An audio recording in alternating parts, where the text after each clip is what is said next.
وعلى آلہ وصحبہ اجمعین اما بعد فاعوذ باللہ من الشیطان الرجیم بسم اللہ الرحمن الرحیم وَإِذَا فَعَلُوا فَاحِشَةً، اور جب یہ منکر لوگ کوئی بے حیائی کا کام کرتے ہیں، قالوا، تو ساتھ یہ کہتے ہیں وجدنا علیہ آباءنا، کہ ہم نے اپنے آباء و اجداد کو اسی طرح کرتے پایا، واللہ امرنا بہا، اور اللہ نے ہمیں یہی حکم دے رکھا ہے، قل، اے پیغمبر آپ ان سے کہہ دیں، ان اللہ لا یأمر بالفحشاء، کہ اللہ کبھی بھی بے حیائی کا حکم نہیں کرتے، اتقولون علی اللہ ما لا تعلمون، کیا تم اللہ کے بارے میں وہ بات کرتے ہو جس کا تمہیں علم نہیں ہے، جس کے بارے میں تم جانتے نہیں ہو۔ قل، اے پیغمبر آپ کہہ دیجئے، امر ربی، کہ میرے رب نے تو مجھے حکم دیا ہے، بالقسط، عدل کا، انصاف کا، واقیموا وجوہکم عند کل مسجد، اور یہ کہ اپنے چہروں کو اللہ کے لیے نماز کے وقت قائم کروں، یعنی اپنے چہروں کو عند کل مسجد، ہر نماز کے وقت اللہ کے لیے قائم کروں، وادعوہ، اور اسی کو پکاروں، مخلصین لہ الدین، بالکل خالص ہو کر، بالکل خالص اسی کی اطاعت کرنے والے بن کر اسی کو ہم پکاریں۔ کما بدأکم تعودون، اس نے جیسا کہ اس نے تمہیں پیدا کیا اور اسی طرح تم دوبارہ اسی کی طرف تعودون، کیا کرو گے؟ لوٹائے جاؤ گے۔ فریقاً ہدا و فریقاً حق علیہم الضلالہ، ایک فریق کو اس نے ہدایت دی اور ایک فریق ایسا ہے کہ جس پر گمراہی ثابت ہو چکی ہے، حق علیہم الضلالہ، اس پر گمراہی کیا ہو چکی؟ انہم اتخذوا الشیاطین اولیاء من دون اللہ، بے شک یہ وہ لوگ ہیں جنہوں نے شیطان کو اپنا ساتھی بنا لیا ہے اللہ کو چھوڑ کر، وَيَحْسَبُونَ أَنَّهُمْ مُهْتَدُونَ، اور گمان خیال یہ کرتے ہیں کہ جیسے وہ ہدایت یافتہ ہوں۔ یا بنی آدم، اے اولاد آدم، خُذُوا زِینَتَکُمْ عِنْدَ كُلِّ مسجد، ہر نماز کے وقت زینت اختیار کرو، کیا کرو؟ زینت اختیار کرو۔ وَكُلُوا، اور کھاؤ، وَاشْرَبُوا، اور پیو، وَلَا تُسْرِفُوا، اور حد سے تجاوز نہ کرو، فضول خرچی نہ کرو، اِنَّهُ لَا يُحِبُّ الْمُسْرِفِينَ، بلا شبہ اللہ تعالیٰ فضول خرچ لوگوں کو پسند نہیں فرماتے۔ معزز سامعین، وحی الہی کی اتباع کا حکم کرنے کے بعد اللہ تعالیٰ نے اس صورت کے اندر ماننے والوں کو ممتاز درجے میں بیان فرمایا اور نافرمانوں کے انجام بد کو ذکر کیا کہ ان کا کل قیامت کے دن انجام کیسا ہوگا، اس کو اللہ نے بیان فرمایا۔ پھر اس کے بعد حضرت سیدنا آدم علیہ السلام کی تخلیق کا تذکرہ ہوا اور جو ابلیس کے ساتھ اللہ کا مکالمہ ہوا، اور ابلیس نے حضرت آدم علیہ السلام کی تخلیق کو بنیاد بنا کر جو اللہ تعالیٰ کے حکم کی نافرمانی کی، سجدے کا انکار کیا اور اس کے نتیجے میں وہ راندہ درگاہ ہوا، ان تمام چیزوں کا ذکر ہمارے سامنے سے گزرا ہے۔ اب معزز سامعین، اس کے بعد اللہ تعالیٰ نے لباس کا حکم نازل فرمایا، لباس کی اہمیت کو بیان فرمایا۔ لباس کا شرعی حکم کیا ہے؟ اعضاء انسان کا، مرد کا سطر کیا ہے، عورت کا سطر کیا ہے، کس قدر لباس کا پہننا وہ فرض کے درجے میں ہے اور کتنا لباس یہ سنت اور مستحب کے درجے میں ہے، یہ ساری باتیں آپ کے سامنے بحمد اللہ تعالی، اللہ کے فضل سے گزر چکی ہیں۔ اب معزز سامعین، یہ آج کا سبق ہے، اس میں اللہ تعالیٰ نے یہ بات بیان فرمائی ہے کہ توحید کے انکار کرنے والے جب وہ شرک کے راستے پہ چلتے ہیں تو، اور شرک کے راستے پہ چلتے ہوئے کسی بے حیائی کا، کسی فحش کام کا ارتکاب کرتے ہیں اور پھر ان سے کہا جاتا ہے کہ یہ تم کیا کر رہے ہو، ایسا کرنا یہ خلاف دین ہے، خلاف شریعت ہے، یہ درست نہیں ہے، نامناسب ہے، تو وہ پلٹ کر جواب یہ دیتے ہیں کہ جو کام ہم کر رہے ہیں یہ کوئی ہم نہیں کہ جو پہلی دفعہ کر رہے ہیں، بلکہ ہم نے اپنے آباء و اجداد کو ایسا ہی کرتے پایا ہے، یعنی ایک کام ساڈے وڈیاں تو چلتا آ رہا. بات یہ جملے ہم نے بھی سنے ہوں گے مختلف قسم کے لوگوں سے، اور مختلف موقعوں پر یہ جملہ ہم نے سنا ہے کہ ہم نے اپنے بڑوں کو ایسا ہی کرتے کیا ہے پایا ہے. بات سمجھیں. اب معزز سامعین، اللہ تعالیٰ نے یہاں پہ اس جملے کی نفی کی ہے، اس کو دلیل کے طور پہ ماننے سے انکار کیا ہے. فرمایا کہ یہ کہنا کہ ہمارے آباء و اجداد یہ کرتے آ رہے ہیں تو یہ کوئی دلیل نہیں ہے. یعنی انسان کے بڑوں کا جو فعل ہے وہ انسان کے لیے دلیل ثابت نہیں ہو سکتا. انسان کے لیے دلیل وہی ہے جو اللہ کا حکم ہے. اگر تو وہ کام اللہ کا میرے اور آپ کے پروردگار کا حکم ہے تو وہ میرے اور آپ کے لیے جائز، اور اگر میرے اور آپ کے پروردگار کا حکم نہیں ہے، میرے اور آپ کے پیغمبر علیہ الصلاۃ والسلام کا وہ طریقہ نہیں ہے، وہ سنت نہیں ہے، تو اس کا مطلب یہ ہے کہ وہ دین کا حصہ نہیں ہے، لہٰذا ہم ایسا کام نہیں کر سکتے. اب معزز سامعین، یہ جو فاسد تعویلات ہیں، عموماً دو طرح کی طویلیں سامنے آتی ہیں جب بھی کوئی کام کیا جاتا ہے. بسا اوقات یہ ہوتا ہے کہ جب ہم کسی سے پوچھتے ہیں کہ بھئی آپ نے جو ہے یہ کام کیا، اس کا جو ثبوت یا اس کی دلیل یا یہ آپ نے کہاں سے لیا ہے، تو ان کا ایک جواب تو یہ ہوتا ہے جو یہاں پہ ہمارے سامنے آ رہا ہے. ذرا آیت مبارکہ کو دیکھیے. فرمایا وَإِذَا فَعَلُوا فَاحِشَةً، جب وہ کوئی بے حیائی کا ارتکاب کرتے ہیں. یہاں سے بے حیائی جو ہے وہ اس سے مراد زنا اور زنا کے جو لوازمات و مناسبات ہیں وہ مراد نہیں ہیں، بلکہ ہر ایسا عمل جو دین کا حصہ نہیں، اللہ نے اس کو فحش پر مبنی فرمایا ہے. بات سمجھے ہیں. جس طرح بے حیائی کا کام کرنا یہ نامناسب اور غیر اخلاقی عمل ہے، اسی طرح ایسا عمل کرنا جو غیر شرعی ہو وہ بھی غیر اخلاقی عمل ہوتا ہے، وہ بھی کرنا مناسب نہیں ہوتا. فرمایا وَإِذَا فَعَلُوا فَاحِشَةً، جب وہ کوئی برا کام کرتے ہیں، قَالُوا وَجَدْنَا عَلَيْهِ آبَاءَنَا، تو وہ کیا کہتے ہیں کہ اسی اپنے بڑیاں نو ادھا ہی کر دے پایا ہے، ہم نے اپنے بڑوں کو اس کام پر اسی طرح چلتے ہوئے پایا ہے.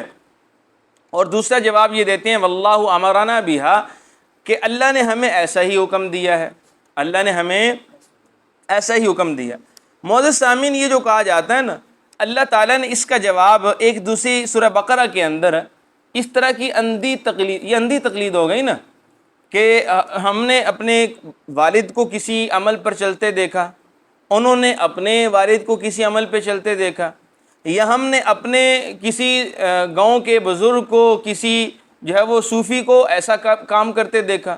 جب اس سے پوچھا بھئی آپ نے یہ فعل کہاں سے شروع کیا، کہاں دیکھا، تو انہوں نے کسی آگے مزید صوفی کا نام لے لیا، کسی اور بزرگ کا نام، اسی طرح انہوں نے دیکھا. بات سمجھیں، یعنی ہم نے اپنے بڑوں کو ایسا کرتے دیکھا ہے. تو اللہ نے سورہ بقرہ میں اس کا جواب بھی دیا. اللہ نے کیا فرمایا، اولو کان آباؤہم لا یعقلون شیئا، کہ ولا یہتدون، کیا تمہارے آباء و اجداد اگر علم نہیں رکھتے تھے یا وہ ہدایت پر نہیں تھے تو تب بھی تم انہی کی پیروی کرو گے، یا اللہ کے حکم کی پیروی کرنی ہوگی؟ کس کی پیروی کرنی ہے بھائی؟ دیکھیں نا، اللہ تعالیٰ فرماتے ہیں کہ تم اپنے آباء و اجداد کو بطور دلیل کے پیش کر رہے ہو کہ ہم نے اپنے بڑوں کو یہ عمل کرتے ہوئے اسی طرح دیکھا ہے. اللہ تعالیٰ فرما رہے ہیں کہ اگر تمہارے آباء و اجداد وہ صاحب علم نہ ہوں یا وہ صاحب ہدایت نہ ہوں، پھر بھی تم انہی کے عمل پر چلو گے یا اللہ کے حکم کی اتباع کرو گے؟ تو اللہ کے حکم کی اتباع کرنی چاہیے یا اپنے بڑوں کی اتباع کرنی چاہیے؟ کس کی بھائی؟ اللہ. دیکھیں، اللہ کے حکم کے سامنے تو ہر چیز جو ہے وہ ہیست ہے، ہر چیز نیست ہے. بات سمجھیں. لوگوں کی کیا مجال ہے اللہ کے سامنے، لوگوں کی کیا وقت ہے، وہ چاہے ہمارے ماں باپ ہی کیوں نہ ہوں، ہماری اولادیں کیوں نہ ہوں، ہمارے بڑے ہی کیوں نہ ہوں. اللہ سے بڑھ کر تو کسی کی شان جو اللہ کے حکم کی حیثیت ہے وہ کائنات میں کسی دوسرے حکم کی حیثیت نہیں ہے. اس لیے اللہ نے فرمایا. اچھا، بس اوقات یہ ہوتا ہے کہ سلف صالحین کی اتباع ہوتی ہے، یہ جائز ہے. کن کی؟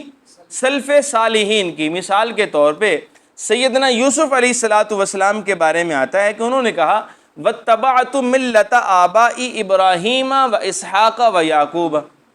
اب یعقوب ان کے والد تھے، اسحاق ان کے دادا تھے، ابراہیم ان کے پردادے تھے۔ انہوں نے کیا کہا کہ میں تو پیروی کروں گا، میں اتباع کر رہا ہوں، میں راستے پہ چل رہا ہوں۔ کن لوگوں کے راستے پہ؟ یعقوب، اسحاق، ابراہیم علیہ السلام کے راستے پر۔ اب یہ کیا ہے؟ سارے کے سارے سلف صالحین ہیں، اور سلف صالحین ہی نہیں بلکہ یعقوب بھی پیغمبر، اور پھر اس کے بعد اسحاق بھی پیغمبر، اور ابراہیم علیہ السلام کی شان کے تو کیا ہی کہنے، وہ تو جد الانبیاء ہیں، ابو الانبیاء کے درجے پہ فائز ہیں، اولو العزم انبیاء میں سے ہیں۔ بات سمجھے نہیں سمجھے ہیں؟ تو ایک دفعہ رسول اللہ صلی اللہ علیہ وسلم سے ایک صحابی نے سوال کیا، یا رسول اللہ من اکرم الناس، لوگوں میں سب سے زیادہ معزز کون ہے؟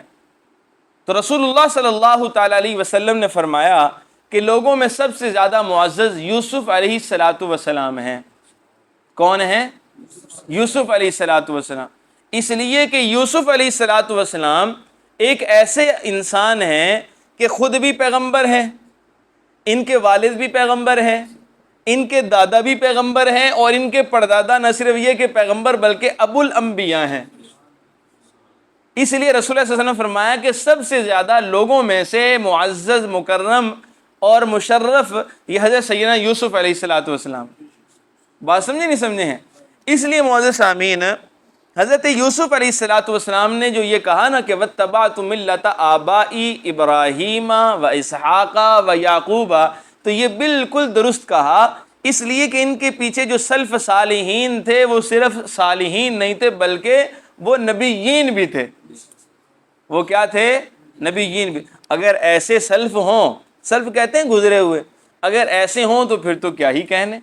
اور حضرت اسحاق، حضرت یعقوب علیہ السلام نے حضرت اپنے بیٹوں کو بلا کر یہ سوال کیا تھا کہ تم میرے بعد، میرے مرنے کے بعد کن کی پیروی کرو گے؟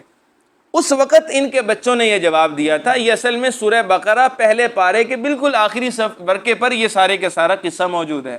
انہوں نے موت کے وقت اپنے تمام بیٹوں کو بلایا اور پھر ان سے پوچھا کہ بھائی میں مر جاؤں گا تو پھر میرے مرنے کے بعد عبادت کس کی کیا کرو گے، کس کے راستے پہ چلو گے؟ تو ان تمام بیٹوں نے بازبان یک زبان ہو کر کہا کہ ہم سب کے سب آپ کے والد، آپ کے دادا، ان کی جو ہے وہ ہم پیروی کریں گے، آپ کے راستے کی پیروی کریں گے۔ اگر تو سلف صالحین ہوں تو ان کی پیروی یہ اعزاز سے کم نہیں، وہ بھائی بالکل بالاتفاق درست ہے۔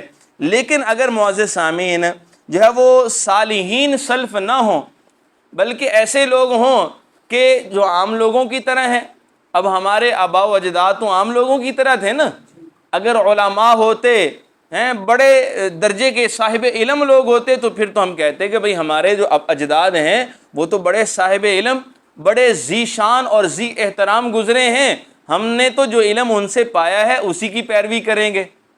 بات سمجھے نہیں سمجھے ہیں؟ اگر تو ایسی بات ہو تو پھر ٹھیک، اگر وہ عام لوگوں کی طرح ہوں تو پھر ہم نے وہ عمل نہیں کرنا جو ہمارے آباء و اجداد نے کیا، بلکہ ہم نے اپنے آباء و اجداد کے اعمال کو قرآن و سنت کے مطابق دیکھنا ہے کہ کیا ان کے اعمال قرآن و سنت کے ضابطے کے اوپر اترتے ہیں یا نہیں اترتے۔ اگر قرآن و سنت کے ضابطوں کے اوپر اترتے ہوں تو فابیہا الحمدللہ، اور اگر پورے نہ اترتے ہوں تو پھر ہم نے قرآن و سنت کو لینا ہے یا آباء و اجداد کے اعمال کو؟ قرآن و سنت۔ اس لیے کہ ان جو مقام قرآن کا ہے وہ کائنات میں کسی اور چیز کا نہیں ہے۔ بھئی یہ بات سمجھ آ گئی؟ ہاں جی، اب ذرا دیکھیے، فرمایا کہ فَإِذَا فَعَلُوا فَاحِشَةً، اور جب وہ کوئی برا کام کرتے تھے، قَالُوا وَجَدْنَا عَلَيْهِ آبَاءَنَا، تو کہتے کہ ہم نے اپنے آباء کو اسی طرح کرتے پایا ہے، وَاللَّهُ أَمَرَنَا بِهَا، اور اللہ تعالیٰ نے ہمیں ایسا ہی حکم دیا ہے، معاذ اللہ، حالانکہ اللہ نے کوئی حکم دیا ہوا نہیں ہوتا تھا، اپنی طرف سے کہہ دیتے کہ اللہ کا حکم ہے۔ بات سمجھیں؟ اور بسا اوقات لوگ کیا کرتے ہیں کہ اللہ کے حکم کی طرف اگر منسوب کریں نا کہ اللہ کا حکم ہے، اب اللہ کے تمام احکام تو قرآن پاک میں موجود ہیں، اور وہ ڈرتے ہیں کہ اگر ہم نے یہ کہا تو لوگ کہیں گے بھائی کون سی آیت میں ہے۔ اب وہ پتہ ہے کیا کہتے ہیں؟ وہ کہتے ہیں کہ سانو اتوں حکم ہے، اللہ کی طرف منسوب نہیں کرتے، کی کہتے ہیں سانو اتوں حکم ہے، معاذ اللہ ثم معاذ اللہ۔ اب اوپر سے حکم، یہ اس کا مطلب یہ ہے کہ وہی جو ہے وہ تو صرف انبیاء پہ نازل ہوتی ہے بھائی، گویا کہ یہ تو اشارہ کر رہا ہے کہ میں نے اتو حکم ہے، مطلب مجھ پہ وہی نازل ہوئی، معاذ اللہ ثم معاذ اللہ۔ بات سمجھ؟ اب اگر کوئی ایسا آدمی آپ کو ملے جو یہ کہے کہ سانو اتو حکم ملیا، آپ سمجھ جائیں کہ یہ بھائی فراڈیہ ہے، یہ دین کے ساتھ فراڈ کر رہا ہے، یہ ہمارے ساتھ فراڈ کر رہا ہے، ہماری نسلوں کے ساتھ فراڈ کر رہا ہے۔ بات سمجھے نہیں سمجھے بھائی؟ اس لیے کہ جو اوپر والے کے سارے احکام ہیں وہ کہاں پہ موجود ہیں؟ کتاب و سنت کے اندر الحمدللہ موجود ہیں۔ اللہ نے کسی بھی انسان کو اندھیرے میں نہیں رکھا، اور کسی امت کو اللہ نے اندھیرے میں، بڑے واضح طور پہ اللہ نے احکام اپنے نازل کیے ہوئے ہیں۔ آگے فرمایا قل، اے پیغمبر آپ کہہ دیں، ان اللہ لا یأمر بالفحشاء، اللہ کبھی بھی بے حیائی کا حکم نہیں کرتا۔ اب بعض کام ایسے ہو رہے ہوتے ہیں جو بے حیائی سے تعلق رکھتے ہیں۔ اب ایسے کاموں کے بارے میں اب دیکھیں، موسیقی کا جو ہے وہ بازار گرم کرنا، مرد و زن کا اختلاط کرنا، بے پردگی کا عام ہونا، ٹھیک ہے، اور اسی طرح جو ہے وہ قوال بلانا اور پھر آلات موسیقی کے ساتھ قوالیاں یا گانے وغیرہ کا بندوبست کرنا، یہ ساری کی ساری بے حیائی ہے یا نہیں؟ بے حیائی ہے نا۔ موسیقی کو قرآن نے، موسیقی کو اللہ نے، رسول اللہ صلی اللہ علیہ وسلم نے حرام قرار دیا۔ فرمایا کہ الغنا ينبت النفاق فی القلب، کہ ایسا گانا جو آلات موسیقی کے ساتھ ہو یا غیر محرم کی زبان سے گایا جا رہا ہو اور انسان اس کو توجہ سے سنے، تو ایسا گانا قلب انسان کے اندر نفاق پیدا کرنے کا ذریعہ بنتا ہے۔ آپ اندازہ لگائیے، اگر دل میں نفاق ہوگا تو کیا ایمان باقی رہ سکے گا؟ کیا اس دل میں ایمان آ سکے گا جس دل میں نفاق ہوگا؟ بھئی دل تو ایک ظرف کی مانند ہے نا، تو ایک برتن میں یا تو پاکیزہ چیز ہو سکتی ہے یا پھر نجس ہو سکتی ہے کوئی چیز۔ ایسا تو نہیں ہو سکتا کہ ایک ہی برتن میں نجاست بھی ہو اور طہارت بھی ہو، ہیں بھائی؟ یہ قلب ہے، یہ بھی ایک ظرف کی مانند ہے، ایک برتن کی مانند ہے، یا تو اس میں ایمان والا نور چمک دمک رہا ہوگا یا یہاں پہ کفر اور نفاق کی تاریکیاں اور اندھیرے ہوں گے۔ بات سمجھیں نہیں سمجھیں؟ اب یہاں پہ مفسرین فرماتے ہیں کہ یہ جو اللہ تعالیٰ نے فرمایا نا کہ اللہ کبھی بھی بے حیائی کا حکم نہیں دیتا، اصل میں ہوتا یہ تھا کہ اسلام کے آنے سے پہلے جو بیت اللہ ہے، اللہ کا گھر، اس کا لوگ بالکل الف ننگا ہو کر طواف کیا کرتے تھے، اپنے کپڑے وغیرہ بالکل اتار دیا کرتے تھے، عورتیں ہوں یا مرد ہوں۔ اب مرد جو ہوتے تھے یہ دن کے اوقات میں ننگا طواف کرتے تھے، اور جو عورتیں تھیں وہ رات کے اوقات میں اپنے کپڑے اتار کے بالکل ننگے ہو کے طواف کیا کرتی تھی۔ اب معزز سامعین، یہ کتنی بڑی بے حیائی ہے۔ اب ہم نے پیچھے لباس کے احکام پڑھے نا، اب اس میں ہم نے پڑھا ہے کہ جو ستر ہے اس کا چھپانا تو فرض کے درجے میں ہے، اور باقی جسم کو بھی چھپانا یہ مسنون ہے۔ بات سمجھے؟ اور عورتوں کا تو سارے کا سارا جسم ستر ہوتا ہے۔ اب جب ان سے پوچھا جاتا کہ آپ ننگا طواف کیوں کرتے ہیں، اب جو توجیہ پیش کرتے ہیں نا، اب وہ جو تعلیل، فاسد تعلیل جو وہ پیچھے ہم نے جس کا ذکر بھی کیا، اب وہ کیا کرتے؟ دو باتیں کرتے۔ پہلی بات یہ کرتے کہ اسی اپنے بڑیاں نو ادھا ہی کر دے دیکھا، یہ جو طواف ہے نا ننگا، یہ کوئی ہم نے شروع کیا ہے؟ ہمارے تو آباء و اجداد سے یہ چلا آ رہا ہے، اس لیے ہم یہ کریں گے۔ اور دوسرا ساتھ یہ کہتے کہ سانو اللہ دا یہی حکم ہے۔ اور تیسری توجہ یہ پیش کرتے کہ جن کپڑوں کے اندر ہم گناہ کا ارتکاب کرتے ہیں، ہمیں شرم آتی ہے کہ ان کپڑوں کو لے کر ہم بیت اللہ کا طواف کریں۔ بڑی عجیب منطق ہے بھائی، جس جسم اور اعضاء سے گناہ کرتے ہیں وہ تو ساتھ ہیں، لیکن لباس اتار دیا۔ حالانکہ لباس کا گناہ سے کیا تعلق ہے؟ گناہ کا تعلق تو انسان کے اعضاء کے ساتھ ہوتا ہے بھائی بات سمجھے نہیں سمجھے ہیں؟ اب عجیب منطق گھڑتے تھے کہ جس جسم میں، جس کپڑوں میں ہم گناہ کرتے ہیں، ان کپڑوں کو ساتھ لے کر ہم طواف۔ اب ہوتا پتہ کیا تھا؟ اب جو یہ رؤسائے مکہ تھے نا، بڑے بڑے قریش مکہ، انہوں نے لباس رکھے ہوئے تھے جو کرائے پہ دیتے، عاریتاً لباس دیتے تھے۔ اب لوگ آتے، اپنا لباس اتارتے، ان سے لباس طلب کرتے، اور جو ہے وہ لباس زیب تن کر کے یا تو اس میں طواف کرتے، اور اگر وہ ممکن نہ ہوتا ملنا تو پھر ننگا طواف کر لیتے تھے، لیکن کپڑوں کے اندر طواف نہیں کرتے تھے۔ اللہ نے اس کا جواب دیا، ان اللہ لا یامر بالفحشاء، وہ اللہ کبھی بھی بے حیائی کا حکم نہیں دیتا۔ اللہ تعالیٰ تو انسان کو حیادار دیکھنا چاہتے ہیں، انسان کو باحیا دیکھنا چاہتے ہیں۔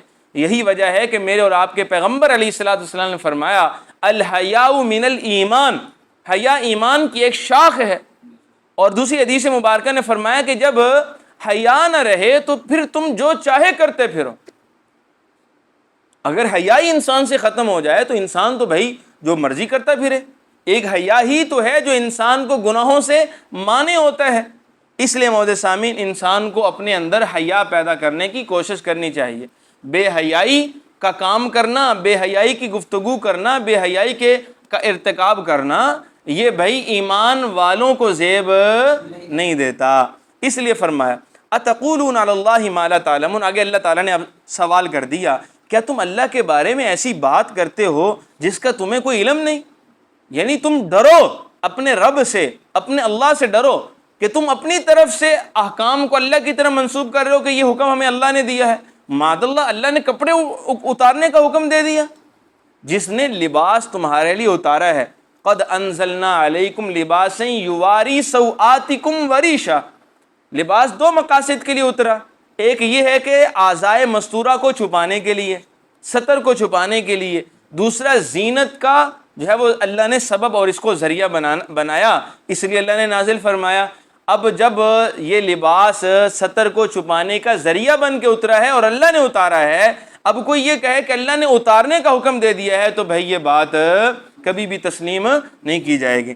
تو بہرحال فرمایا قل امر ربی بالقسط، اے پیغمبر آپ کہہ دیجئے کہ میرے رب نے مجھے حکم دیا ہے بالقسط، کس کا؟ انصاف کا، عدل کا۔ کس کا حکم دیا ہے؟ او عدل کا۔ بھائی اب عدل کیا ہے؟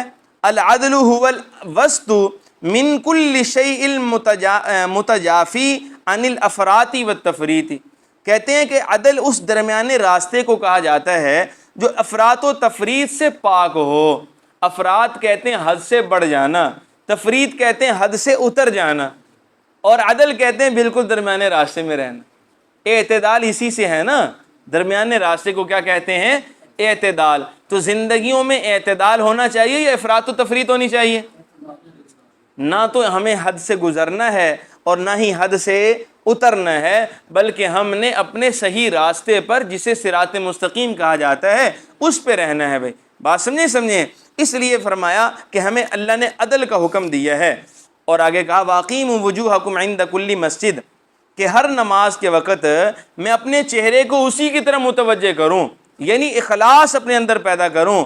وَادْعُوهُ مُخْلِصِينَ لَهُ الدِّينَ، اور اپنے دین کو خالص کر کے میں اسی ایک ذات کو پکاروں، اس کے ساتھ کسی دوسرے کو شریک نہ ٹھہراؤں۔ بھائی دیکھیں یہ اللہ تعالیٰ نے ہمیں حکم دیا ہے، وَمَا أُمِرُوا إِلَّا لِيَعْبُدُوا اللَّهَ مُخْلِصِينَ لَهُ الدِّينَ، کہ ہمیں حکم دیا گیا ہے کہ عبادت کے وقت میں یا جب بھی اس کو پکارنا ہے تو خالص اسی ذات کو پکارنا ہے، کسی اور کو پکارنا نہیں ہے۔ یعنی انسان جب مشکل میں ہوتا ہے تو مشکل میں کس کو پکارنا چاہیے؟ اپنی بیماری میں کس کو پکارنا چاہیے؟ اللہ کو۔ بھائی جو بندہ اپنے رب کو قادر مطلق سمجھتا ہے، قدرت تامہ کا مالک سمجھتا ہے، جو آدمی اپنے رب کو تمام طاقتوں اور اختیارات کا مالک سمجھتا ہے، بھئی وہ تو یہی کہے گا کہ میں اپنے رب ہی کو پکاروں گا، اس لیے کہ ساری طاقتیں ہی اسی کے پاس ہیں۔ اور جو معاذ اللہ ثم معاذ اللہ اپنے رب کو کمزور سمجھتا ہے تو وہ کبھی اس کے در پہ جائے گا، کبھی یہاں جائے گا، کبھی یہاں جائے گا، کبھی یہاں پہ جائے گا۔ بات سمجھیں؟ اس لیے ہمارا تو عقیدہ ہے، میرا اور آپ کا یہ عقیدہ ہونا چاہیے کہ اللہ کے پاس ساری کی ساری طاقتیں ہیں، اللہ کے پاس ساری کی ساری قدرتیں ہیں۔ اللہ خالق کل شیء، ان للہ ما فی السماوات وما فی الارض وللہ ما فی السماوات وما فی الارض وعنده مفاتح الغیب لا يعلمها الا هو ويعلم ما في البر والبحر وما تسقط من ورقة الا يعلمها ولا حبة في ظلمات الارض ولا رطب ولا يابس الا في کتاب مبین وَلِلَّهِ خَزَائِنُ السَّمَاوَاتِ وَالْأَرْضِ، اور زمین و آسمان کے سارے خزانے اور ان خزانوں کی کنجیاں اور چابیاں یہ کس کے پاس ہیں؟ اللہ۔ جب ساری طاقتیں اللہ کے پاس ہیں تو ہمیں ضرورت ہی کیا کسی اور کے پاس جانے کی؟ اور پھر اکثر یہ کہا جاتا ہے کہ اللہ ہمارے براہ راست سنتے نہیں ہیں، بھئی یہ شرکیہ جملہ ہے۔ یہ تو کفریہ جملہ ہے کہ کوئی یہ کہے کہ اللہ ہماری سن نہیں سکتا. اللہ کی ذات تو سمیع ہے. اللہ کی ذات کیا کہتی ہے؟ وَنَحْنُ أَقْرَبُ إِلَيْهِ مِنْ حَبْلِ الْوَرِيدِ. او میرے بندے میں تیری رگے جان سے بھی زیادہ قریب ہوں کہ جب تم مجھے پکارتے ہو نہ صرف یہ کہ میں تمہاری پکار کو سنتا ہوں بلکہ تمہاری پکار کو میں قبول بھی کرتا ہوں. بات سمجھے؟ اب جب اللہ اتنی طاقتوں والے ہیں اور اتنے قریب تر ہیں انسان کے، اب انسان اس طاقتور اور قریب ترین ذات کو چھوڑ کے کبھی وہاں پہ جائے کبھی وہاں پہ جائے تو یہ انسان کو زیب دیتا ہے؟ کہ اس کا ایمان اس کو اجازت دے گا؟ بات سمجھے؟ اس لیے فرمایا کہ جب وَدْعُوهُ مُخْلِصِينَ لَهُ الدِّينَ، جب اسے پکارو تو پھر خالص ہو کر صرف اسی ذات کو پکارو، اس کے ساتھ کسی اور کو پکارو نہیں. اسی طرح معزز آگے فرمایا کما بعدکم تعودون، جیسا اس نے تمہیں پیدا کیا ہے اسی طرح تم اسی کی طرح لوٹ کے جاؤ گے. بھئی پیدا کرنے والی ذات کون سی؟ اللہ. تو لوٹ کے ہم کس کے پاس جائیں گے؟ اللہ کے پاس. تو جس کے پاس ہم نے لوٹ کے جانا ہے تو اس ملاقات کی تیاری بھی ہونی چاہیے یا نہیں ہونی چاہیے؟ ملاقات کے اپنے آپ کو قابل بھی بنانا چاہیے نہیں بنانا چاہیے؟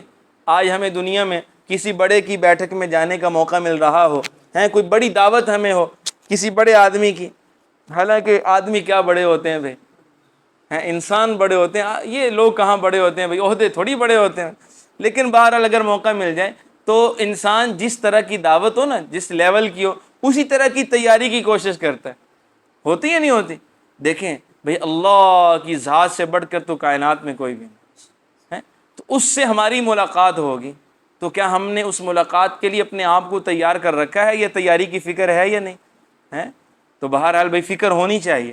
فکر اس تیاری کا وہ جو لیول ہے نا وہ ہمارے اندر ہونا چاہیے. اور وہ کیا ہے بھئی؟ نیکی سے اپنے آپ کو جو ہے وہ نیکی اور تقوی کا لباس زیب تن کر کے آؤ، وہاں پہ دوسرے لباس نہیں ہوں گے. حضرت عائشہ رضی اللہ تعالیٰ نے فرمایا یا رسول اللہ کیا اس دن قیامت کے دن کسی پر لباس نہیں ہوگا؟ حضور نے فرمایا نہیں ہوگا. عائشہ نے فرمایا کہ یا رسول اللہ کیا پھر ایک دوسرے سے حیا نہیں آئے گی؟ تو حضور نے فرمایا عائشہ ایک دوسرے کی طرف نظر ہی کہاں اٹھے گی؟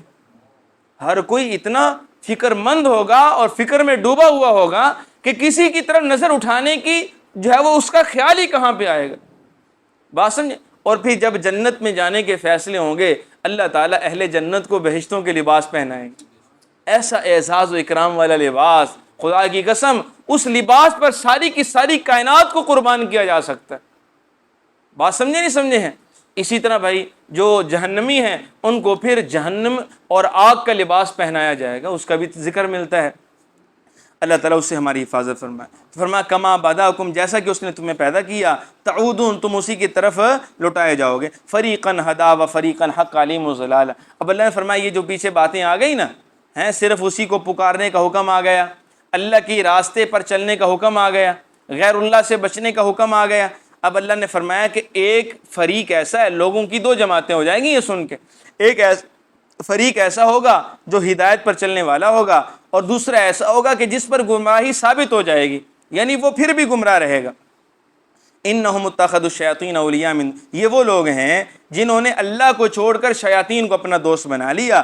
ویحسبون انہم مہتدون، اور سمجھتے رہے کہ ہم ہی ہدایت والے ہیں. یا بنی آدم، اے اولاد آدم، اے آدم کے بیٹو، خذوا زینتکم عند کل مسجد، ہر نماز کے وقت، یعنی جب مسجد میں آنے لگو تو زینت اختیار کر کے آیا کرو، یعنی لباس اچھا ہو، جتنا تم اچھا پہن سکتے ہو وہ پہن لو. اگر خوشبو اللہ نے میسر کی ہے وہ لگا لو. چہرہ تمہارا دھلا ہوا ہونا چاہیے، یعنی وضو ہونا چاہیے، میل کچیل سے پاک ہوں، پسینے کے تعفن اور بدبو سے پاک ہوں، خوبصورتی اختیار کر کے تم مسجد میں آؤ. یہ حکم ہے اس آیت مبارکہ. اب کیا ہوگا جب انسان اس طرح پورے اہتمام کے ساتھ آئے گا نا، خدا کی قسم عبادت میں بھی سرور آئے گا. اگر لتھڑے ہوئے لبڑے ہوئے میلے کچیلے آ رہے ہیں تو پھر عبادت میں مزہ بھی نہیں آئے گا، خشوع خضوع بھی نصیب نہیں ہوگا. اس لیے اپنے حیثیت کے مطابق جتنی اللہ نے توفیق دی ہے اس حیثیت میں رہتے ہوئے مکمل تیاری کے ساتھ، اہتمام کے ساتھ، زینت اختیار کرتے ہوئے مسجد میں آنا یہ حکم ربانی ہے. وَكُلُوا وَاشْرَبُوا، فرمایا کہ کھاؤ پیو، وَلَا تُسْرِفُوا، لیکن حد سے تجاوز، فضول خرچی نہ کرو. إِنَّهُ لَا يُحِبُّ الْمُسْرِفِينَ، فضول خرچ لوگوں کو اللہ پسند نہیں فرماتا. ہاں جی،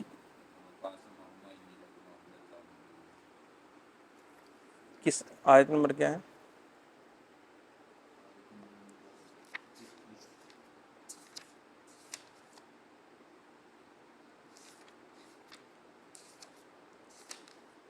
اللہ اکبر۔ وقاسمہما انی لکما لمن الناصحین، شیطان جو ہے وہ باور کرائے گا، قسمیں اٹھائے گا۔ اس نے حضرت آدم حضرت حوا ان دونوں کے سامنے قسمیں اٹھائیں۔ وقاسمہما، ان دونوں کے سامنے شیطان نے کیا کی؟ قسمیں اٹھائیں کہ انی لکما، کیا ہے؟ انی لکما لمن الناصحین، کہ میں تو تمہارا خیر خواہ ہوں۔ یہ جو دانہ کھانے کا میں تمہیں کہہ رہا ہوں نا، یہ تو تمہارے ساتھ میں خیر خواہی کر رہا ہوں۔ انی لکما، میں تو تم دونوں کا لمن الناصحین، خیر خواہ ہوں، نصیحت کرنے والا۔ اب نصیحت بھی خیر خواہی کرتا ہے نا، تو گویا کہ یہ قسمیں اٹھا اٹھا کے اس نے حضرت آدم اور حضرت حوا کو کہا میں تمہارا خیر خواہ ہوں۔ اب بھائی یہ خیر خواہ کیا ہے؟ یہ اسی سبق میں اللہ نے بیان کیا تھا نا، اس نے کہا تھا کہ جب تم یہ دانہ کھا لو گے نا تو تم فرشتے بن جاؤ گے، اور فرشتہ اس وقت اللہ کے زیادہ قریب ہے بنسبت انسان کے۔ تو حضرت آدم علیہ السلام نے سوچا کہ جب ہم فرشتے بن جائیں گے تو اللہ کا مزید قرب ہمیں نصیب ہو جائے گا۔ یعنی کوئی برا ارادہ نہیں تھا دانہ کھاتے ہوئے۔ اور دوسرا اس نے یہ کہا کہ جب تم دانہ کھا لو گے تو پھر جنت میں ٹھکانہ تمہارا ابدی ہو جائے گا، ہمیشہ کے لیے ہو جائے گا۔ بات سمجھیں؟ تو حضرت آدم علیہ السلام اس وجہ سے بھی دانہ کھائے۔ اب بھی ہم جب دنیا کے اندر لوگ گناہ کرتے ہیں، شیطان اسی طرح ورغلاتا ہے۔ نیک بندے کو جو ہے وہ نیکی کے وہ حساب سے ورغلاتا ہے، ٹھیک ہے نا جی۔ یہ جس طرح یہ آتے ہیں نا ڈاکٹروں کے پاس، وہ ان کے یہ کمپنیوں والے وہ ڈاکٹر کو دیکھتے ہیں، ٹھیک ہے، جس طرح کا ڈاکٹر ہو تو اسی طرح کا پیکج اس کے سامنے کرتے ہیں۔ اگر کوئی عیاش ہے، کلین چٹ ہے اور ذرا آزاد منش آدمی ہے، اب اس کو جو ہے وہ یورپ کا ویزا آفر ہوگا۔ اب ہمارا اگر یہ پیکج یہ اتنی میڈیسن بکواتے ہو تو ہم جو ہے وہ یورپ کا آپ کو ٹور لگوائیں گے، ٹھیک۔ اگر دیکھا کوئی ٹوپی پگڑی والا، داڑھی والا ہے، نمازیں پڑھتا ہے، پھر اس کو پتہ ہے پیکج کیا پیش کریں گے؟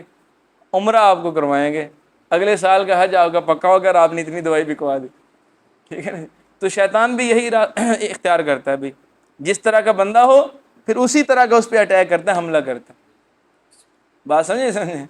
ہاں جی۔ تو اس لیے بھائی شیطان کے ہر حملے سے ہم نے اپنے آپ کو بچانا ہے، اور ہم خود بہت کمزور ہیں، اللہ کے تعاون اور مدد کے بغیر اس کے حملوں سے بچ نہیں سکتے۔ اللہ کی مدد اور اس کا تعاون ہم نے ضرور شامل کرنا۔ الحمدللہ رب